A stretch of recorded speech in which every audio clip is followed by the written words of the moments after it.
those are. Yeah, the legal aspect, we're starting to get enough attention that the legal aspect of all this is something that we really need to look into, but haven't. Yeah. Well, you know, you can never go wrong just by asking. Yeah. That's my feeling, unless, of course, you're trying to be surreptitious. No, nothing sneaky. But what I wanted you to talk about a little bit was how you got involved with these neighborhood blogs and what your end of it is right now. Okay. I built a site for my neighborhood just over 4 years ago, the Churchill People's News. That sprang out of, I was doing a blog.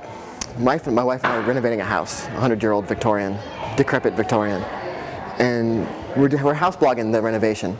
And since we were new to the neighborhood, the restoration of the house seemed to really tie into the neighborhood coming back up around it and the community being built. And so the site, I kept seeing where that site wanted to get bigger. So I started a site for the community, which nobody knew about for a good while. It was really under the radar. And we're in an area that has a lot of stuff that goes on, particularly where I live. There has been a lot of shooting, there's violence. A lot of kids though, I mean, it's a neighborhood. So there's plenty of stuff to talk about, I should say. I mean, our neighborhood has all extremes. We have $500,000–600,000 homes in the park. We have public housing. So there's a lot to look at. It was unnatural. So I built the site. And, you okay? Okay, so I built the site, and then it was getting some good traffic from inside the neighborhood and outside. And we were able to look at the city through the lens of like our little area. And then after 2 or 3 years, I just put out there that if anybody else wanted a site like this for their neighborhood, I'd gladly build it if they would run it. And people took me up on it, and that started 3 or 4 other sites. And then we put that out there again, and some more people took us up on it.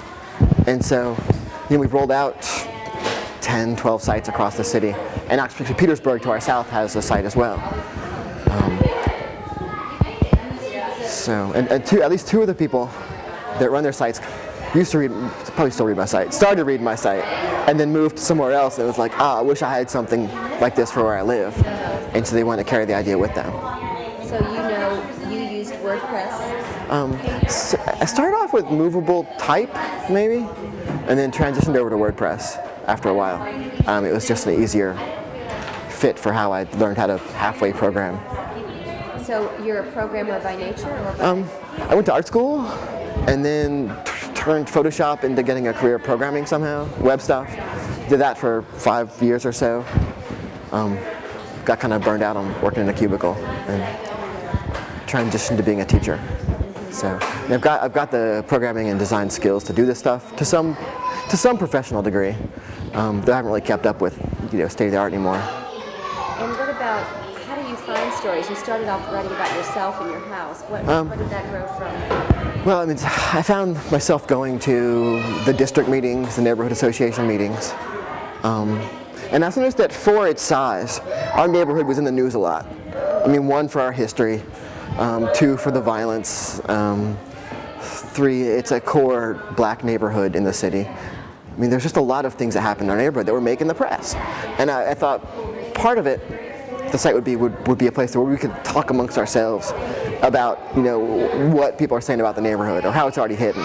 If Channel 12 has a story up about a shooting, I'd mention it, and then we could kind of discuss it and get a take on what wasn't said, or just whatever. But as I started doing that, I'd go to meetings and kind of put up my own notes. And then people started sending me stuff. Like we have a meeting coming up today or tomorrow about zoning in part of the neighborhood that's going for a city historic district.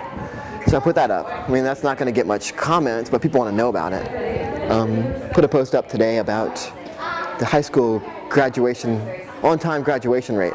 Like the Department of Education releases the stats. I break out our neighborhood schools and put that up. I'm trying to think what else has been recent. There's always. When you go to meetings, do you identify yourself as a neighborhood blogger? I say it's complex. I represent my civic association. I'm a teacher at the school. I'm a neighborhood blogger. Everybody knows me with my laptop up there at this point. Do you ask for interviews? Sometimes. I'm not good at it. It takes so long to transcribe stuff or write them up. I mean, I'm not a writer. It takes me forever to put together 4 paragraphs on something. One of the guys in the town that does this, John Sarve, is a writer. he'll go to something and before he's home, he's written it somehow and gotten it online. I'm good at just getting a couple of good pictures and a couple of sentences that tie it all together, or finding sources, I guess. So I mean, I'd never make it for like a real newspaper or whatever. And you can see, like in my site, the best things are a paragraph and a photo. It hits to something and leaves it out there for people to add what they know, or ask questions and somebody else will touch on it. Where John will put together something that really ties a couple of ideas. What is it about interviewing that you find intimidating?